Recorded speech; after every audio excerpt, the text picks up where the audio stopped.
guys, Brian with Cajun Cardboard coming at you from the great state of Louisiana with another Explore the Card episode. This is episode number 62 featuring the great 1993 Skybox Premium Center Stage. This is one of my little low-end Jordan favorites. I've owned this card in a couple different grades for a long time. I like the simplicity of the card. This card lets Jordan do the talking. As you can see, other than the bedazzled print of the name Michael Jordan behind his bald head, the card just lets Jordan do the talking. It's really cool in that way. It's really simple. There's a lot of them out there. I know Blank Slate's a really popular ultra-modern insert, that kind of lets the player do the talking, but I just like it. It's simple. It's straightforward. It's got the black background. The black corners and edges makes it really hard to grade, but there is one thing that I do want to tell you guys about this card and why this card is always on my mind. This is going to be something that you're going to find entertaining. So,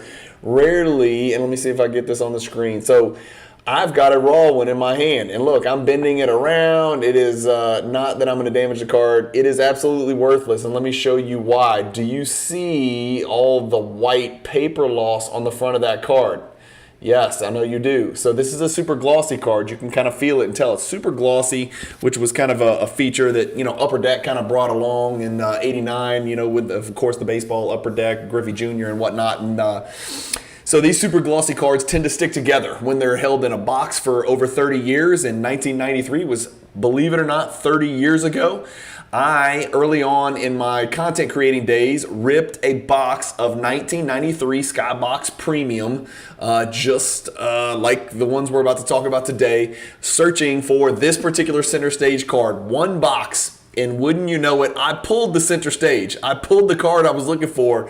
Here's the problem. Every single card in every single pack was bricked together. And if you don't know what bricked means, bricked, open quotes, bricked, close quotes, all the cards were stuck to the back of the other card, and every time you remove one card from another, it ripped the surface off of the card behind it. And so my center stage, while it was the pride of my Jordan wax ripping, it's the only, I think Jordan, real decent level Jordan insert I've ever pulled out of wax, because you guys know I don't pull 90s wax very often, but I keep this card on my desk as a reminder, and I'm going to throw it to the side now, not to open 90s wax, because you never know what you're going to get, and all your money could vanish. You may be better off just throwing it off the top of a building and letting the people grab it. But anyway, so the center stage is always at the forefront of my mind. It literally sits over here off screen to my right on my work monitors as a reminder not to go buy 90s wax, even though it's really fun, even though it's exhilarating, and it can be a fun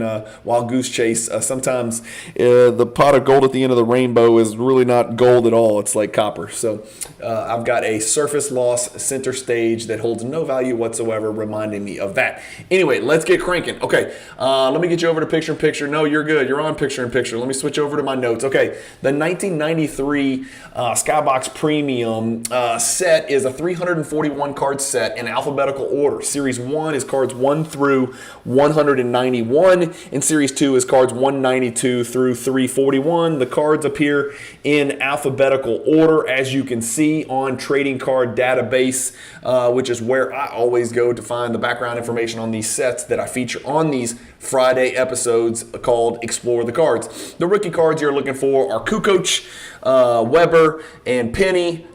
You could also turn up a Mashburn and an Allen Houston, who were both studs at the time, but there's really not a large collector base for any of those guys right now, despite the fact they were really good players. Jordan has two base cards in this set. The first one is card number 14. Let me see if I can find it for you guys, just so you know what it looks like. Here's card number 14. It's that NBA on... is it going to click open or what? There you go. NBA on NBC card, which I think is really cool. Of course, John Starks is sort of contesting the shot. He's only 7 feet away from Jordan's release point. That card is a pop 672 as a PSA 10, and it's worth about $50, give or take. The other card in here is card number 45, and this is what I would consider the true base card in this set, the Jordan 93 Skybox Premium True Base card, which has got a big up-close picture of Jordan on the back. This card is a little bit higher pop, 883, but it's also a little more valuable because it's the true base card within the set, card number 45. This card in a PSA 10 is worth anywhere from $90 to $120. So those are your two Jordan base cards from the 1993 Skybox Premium set. Going back to the set itself, there are 8 insert sets within. The two that matter are Center Stage and Dynamic Dunks, which I have already featured on an Explore the Card episode. If you haven't seen it and you'd like to know more about the Dynamic Dunks insert, go click the Explore the Card playlist on my channel and you can go watch it as much or as often as you would like to catch up on the Dynamic Dunks insert, which you see on your screen. But we're here today to talk about the Center Stage. So I'm going to pull that bad boy up. Ironically, in Dynamic Dunks, which is the other insert featuring Jordan in this 1993 Skybox Premium set, there's 9 players in that set. There are also 9 players in Center Stage. I don't know what the reason is behind that. If anybody knows, please let me know in the comments. 9 is a pretty arbitrary number for an insert set. Usually it is, 8, 10, 12, 15, 20 or more. Usually it's an even number, or maybe 15, or like a nice round multiple of 5, but 9 is odd. And both of the insert sets featuring Jordan in this year's 93 Skybox Premium product feature 9 players. Anyway, 4 of the 9 are Hall of Famers. I think 5 of the 9 in Dynamic Dunks are Hall of Famers. That yields a 44.4% Hall of Fame rate. Not great for you set collectors out there. No crazy imposters.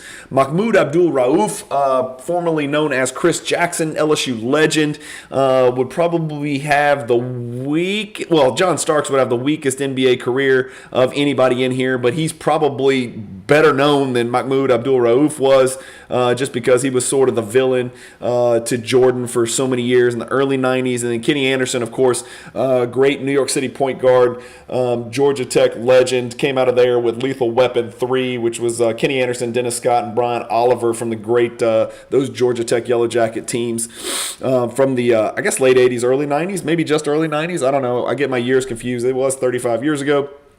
And then Cliff Robinson's in here as well, former Portland Trailblazer. So not the strongest group, but it does have 2 of the big three, which is Jordan and Shaq. Of course, there's no Kobe, because Kobe wouldn't ramble along until 1996. He was probably still in Italy at this time. I'm not sure when he actually transitioned over to the Americas to go to Lower Merion High School, but he was probably over in Italy, I think, with his dad playing pro ball. John Starks I would consider him the uncollectible, avoidable imposter. He was the Dylan Brooks of his time. Center Stage were inserted 1 in 12 Series 1 packs, so easy pack odds, really easy pack odds. More than 1 copy per box was going to be pulled. Jordan is a 1 in 108 Series 1 pack pull odds, right? 12 cards. 1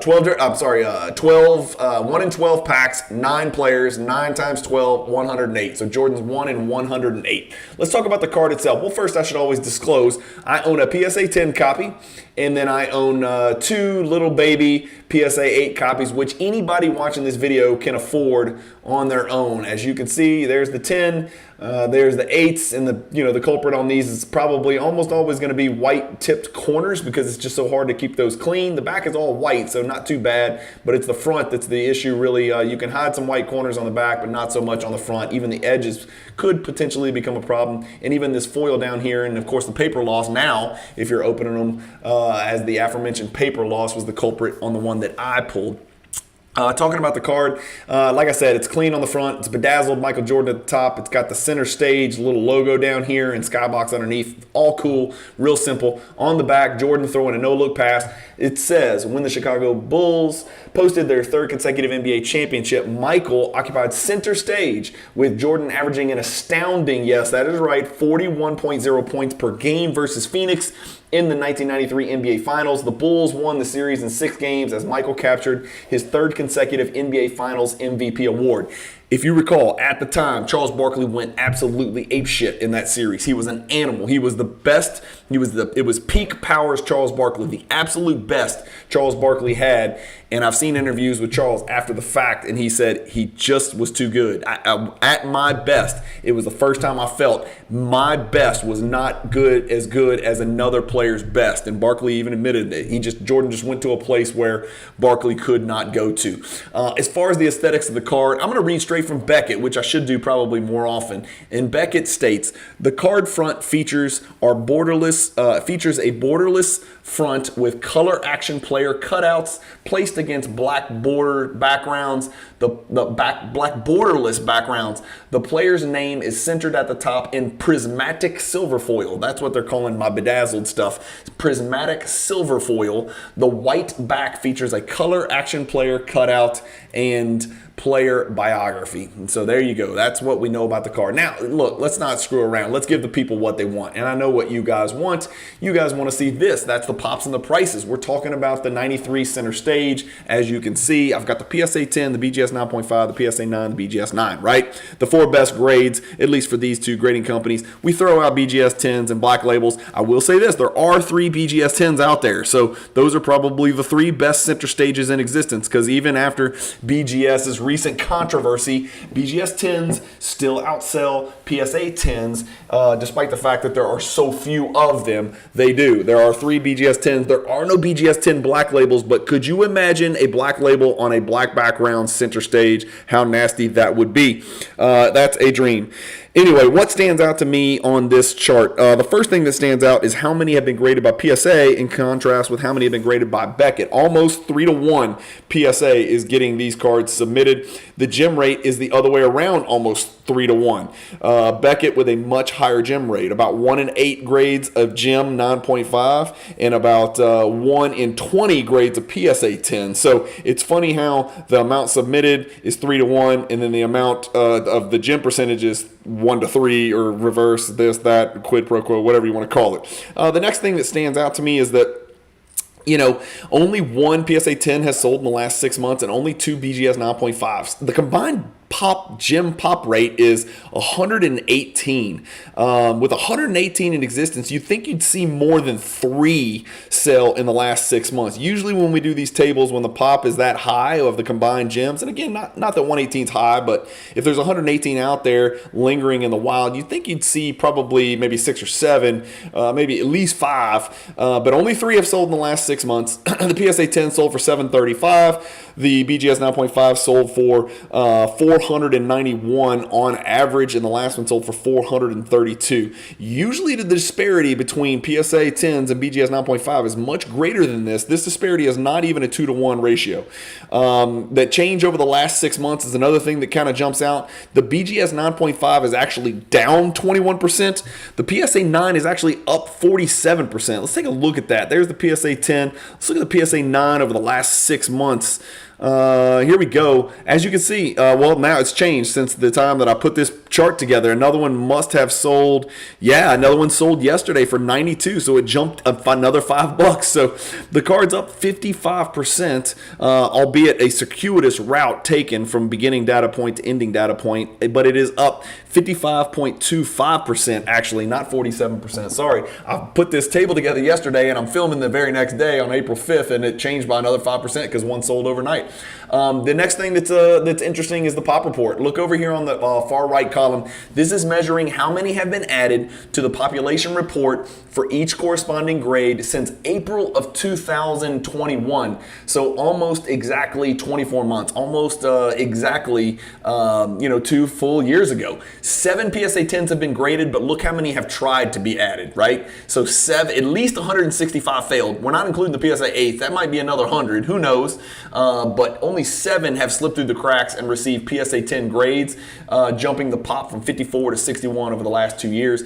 0 BGS 9.5s have been added. It was 57 2 years ago. It's 57 today. That line is flat as a fritter. And if you don't believe me, let's check it out. We'll go to the BGS 9.5. There it is. We'll hit the little icon here that shows us the pop report. Look at the graph. There were 57 of them on April 29th. There are 57 of them on April 5th, 2023, almost 2 full years later. So interesting stuff there. And that really pretty much does it. 0 for 27 on the BGS at least, and then 7 for 165 on the PSA at least. It's probably more than that because we're not including BGS 8.5s, PSA 8s, PSA 7s, BGS 7.5s, etc., etc.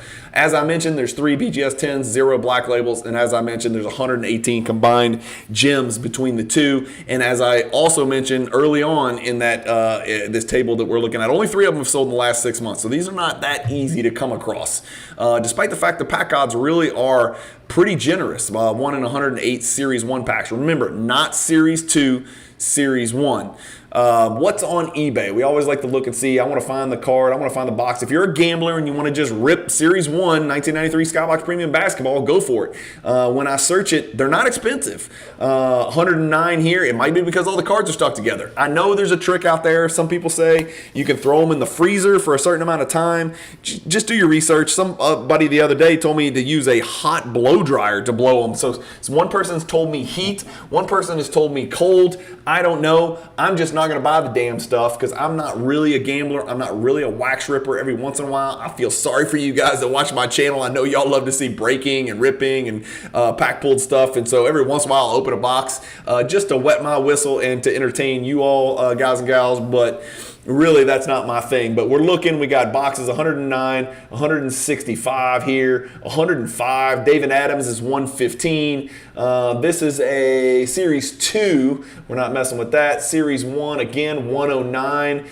Just a pack by itself. That's creepy. 251, 302, 165, 118. They're there. If you want them, they're there, right? You can go buy a sealed box. They're not hard to find. Just be careful. I got screwed, and I've got a paper loss center stage. If I search just center stage Jordan Skybox 93, I get 125 results. I'm not going to scroll through 125 results, but this gives you an idea. The card is not super rare. If I plug in PSA 10, just by chance you're looking for a PSA 10 copy, which as we discussed is a Pop 61 card, there's one there, and it's for sale for $1,500. How does that look on the chart? And not so good. The last one sold for $735. That's a half of what this guy's asking. It does accept offers, but my guess is his minimum is going to be a lot higher. And then you move down to the 9s, and as you can see, the 9s are crazy affordable. You dip to a 2-figure card, basically a $90 card if you want a 9.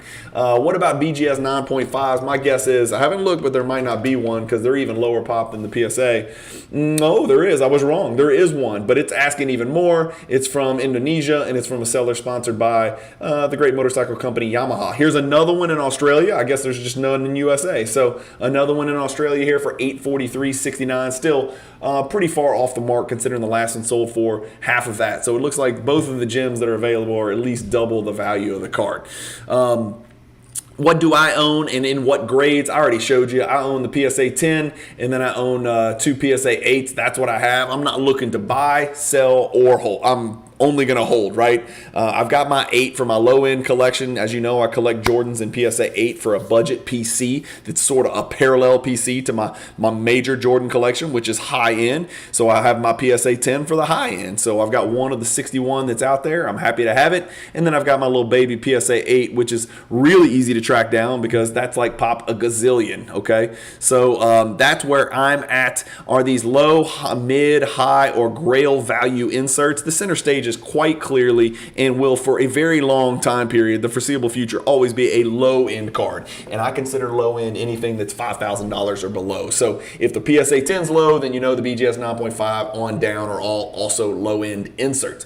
What about if I have $750? I've got to make a decision. I can either purchase this beautiful 1993 Skybox Center Stage PSA 10 that you see on your screen. What are some other Jordan insert and parallel options and maybe even base cards, spoiler alert, from the 90s that I could choose to compare this card to and make an educated decision of which one I wanted to put in my collection? Well, I'm glad you asked. I've got a couple of options for you. The first one is the 1995 Metal Slick Silver. You guys know how I feel about this card. Impossible to photograph. Trust me, it's not this ugly. It's much better looking than this. You just got to trust me.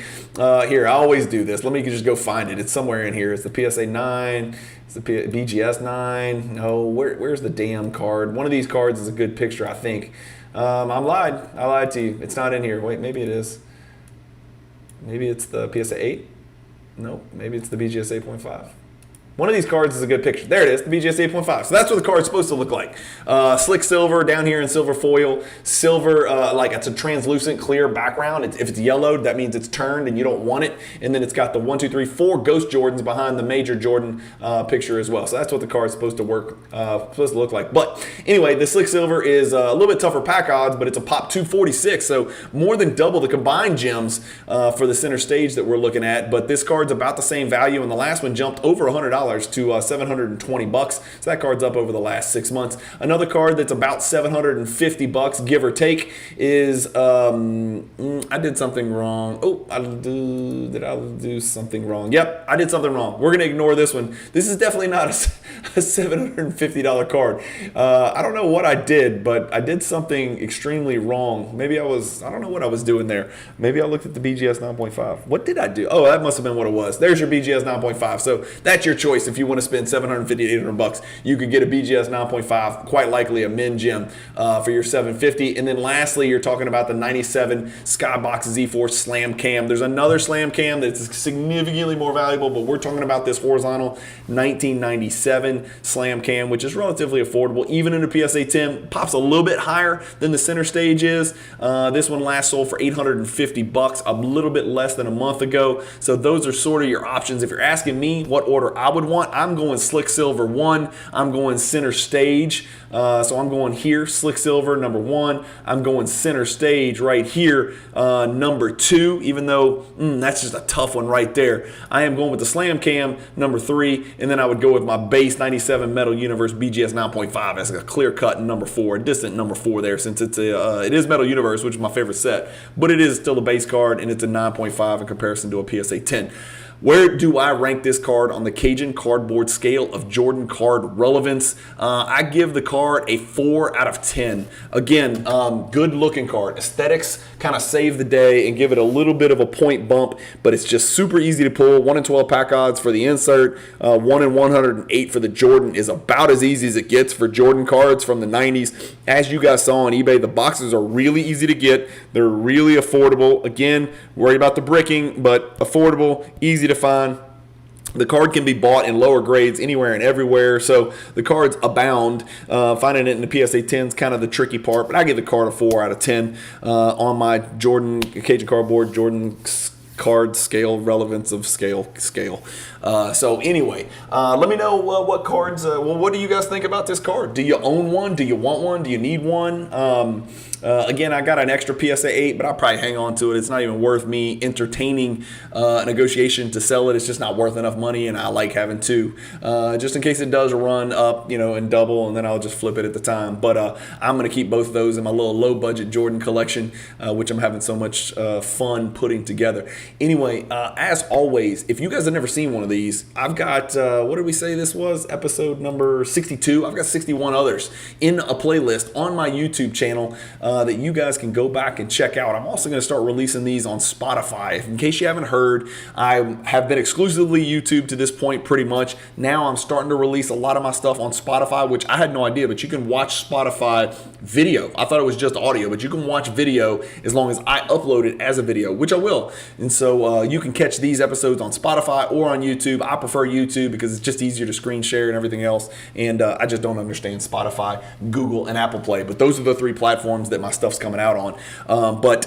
if you like Jordan stuff, if you like 90s stuff, if you like ultramodern stuff, if you like talking about NBA basketball in general, I got something for you there. If you want to learn how to set collect and want to learn more about Jordan card collecting, I've got an episode that's almost every single week for that as well with my good friend Zach over in Henderson, Nevada. I've got tons tons of stuff out there for every type of collector. We look at card values all the time. It's not necessarily to buy a card low and sell it high like 3 weeks later. Sometimes it's just about getting the best bang for your buck so you can build your PC, even if you are a 100% through and through true collector, take it to the grave type dude, right? So I've got stuff that appeals to basketball fans in general, fantasy basketball fans, collectors, and investors of basketball cards. And if that is the kind of stuff that you want to watch and not hobby drama, he said, she said, he's a shithead, she's a liar, he cheated, he scammed, this breaker stole this company is going bankrupt, Beckett rules, very rarely do I do everyday hobby drama stuff. I want to talk about cards and the NBA, and that's about what you're going to get on my channel at about a clip of 7 to 8 videos a week, at least for the time being. No interruptions, no commercials in the middle. You got my word on that. As always, thank you guys for watching. Keep collecting, stay positive in the hobby, and peace.